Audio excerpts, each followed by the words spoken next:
So is weed really the new Wall Street darling? Let's bring in the CEO of Green Thumb Industries, Ben Kovler, to tell us more about this. Ben, great to have you with us. Good to see you again. Hey, Melissa. Thanks for having me. So it's 3.1 million shares, as I understand it, $100 million worth of stock to a single investor. Filings make it look like it's Palestra Capital, which had just filed a 13D saying that it had a 5.3% stake. Are they active with you in terms of the direction of the company and how this money should be used? Yeah, so thanks for having me. Thanks for continuing to tell the U.S. story. This is really an American cannabis story. And I think the capital markets and following the money, as you guys have been good at doing and talking about, is really a leading indicator. And so we can't talk about specifically who. We can say it was a new investor into the space, institutional quality, and we think just a tip of the iceberg of what's to come for the space. What has changed, Ben? I mean, I'm sure that you probably wanted to do this a long time ago, but what has changed over the past year? Is it the Biden administration? Was there a specific catalyst where institutional investors said, you know what, I can do this now? Well, really, I started the business 7 years ago. We've been working on SEC registration. Let's just back up and try to explain to the viewers, because what happened is very complicated. There's confusion about Canadian LPs and U.S. MSOs. This is an American MSO story. This is the great American growth story. Within the MSOs, registering with the SEC, that's the United States Securities and Exchange Commission, is a big deal.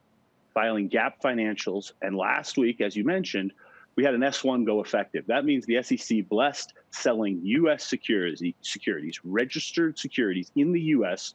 to U.S. institutional investors. That's never happened for an MSO before. We are breaking new ground. Green Thumb has done that the whole time. We were among the first to go public. We were the first to do a debt deal. And even more nuanced, there's no banker on the deal. So gross equals net for our shareholders. We're really looking out for the shareholders at every possible junction. So has something changed? There continues to be change, Melissa. Tim knows it. There is change in the air. In the last 2 years, you had high quality blue chip U.S. institutional research come out. That's brand new. You have U.S. firms advising companies. You have deals happening. And so there's change in the air. We are here leading it because at the end of the day, this is about the American consumer choosing cannabis. Mm-hmm. That's our North Star. And the capital markets will be a leading indicator for that because the markets are strong, right? Animal spirits are alive and well, and that's what's leading us.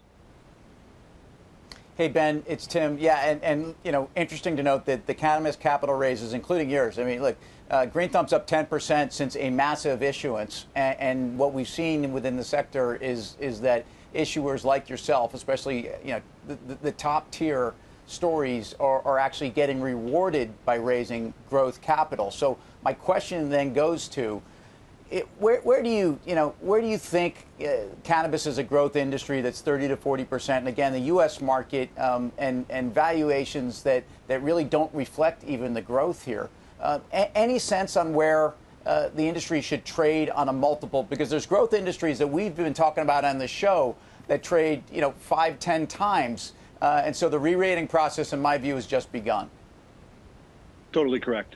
It's an amazing opportunity for U.S. investors to invest in the great American growth story. There's a decade of growth coming here. Stocks are too cheap. I was on your show when the stock was half the price it is today, and I said it's too cheap. It's still too cheap because the consumer is choosing this. There's structural irregularities in the system that make it so cheap, but that doesn't prevent our business from being profitable and from the ability to grow. And for our ability to take that capital that we just raised, invest it inside the business, and create astronomical returns for shareholders. And I heard you quote Ben Graham a few minutes ago, short-term voting, long-term weighing. That's exactly right. And people are just learning how to vote for cannabis. You cannot even buy U.S. MSOs on Robinhood. Yeah. Structurally, this thing has not evolved all the way. We are still in price discovery. Equities are an amazing opportunity for people who can understand and get in. Right. Ben, it's a pleasure speaking with you. Hope to see you soon. Ben Kovler, Green Thumb Industries. Thanks so much. And Ben had mentioned the sort of the discrepancy in terms of what is allowed on Robinhood, what is not so far. And that's why, Tim, we've seen this sort of run up in a lot of these Canadian, specifically cannabis stocks. Yeah. Why do you think, though, specific to the Green Thumb story, it's up about 45% or so year to date, underperforming the MJ ETF as well as your own ETF, CNBS, which is up 100% year to date. Why that underperformance in your view?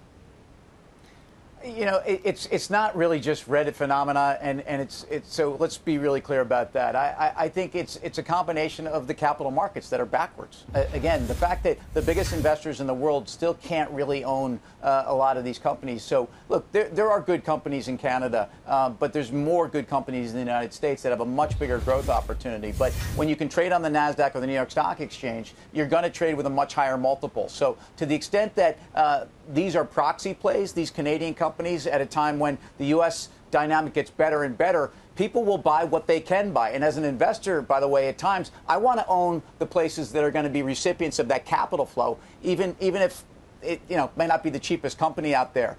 So again, I have structural challenges buying some of the U.S. companies. So I think what Ben is talking about is ultimately that when capital markets change, the re-rating is going to be extraordinary. Institutions are not even here yet. And so for investors now, getting in ahead of some of the biggest investors in the world is a really exciting opportunity, and the fundamentals are good. And everyone needs to do their own work on research and valuations, and good companies, and there's bad companies. But we're not late on this trade, we're early.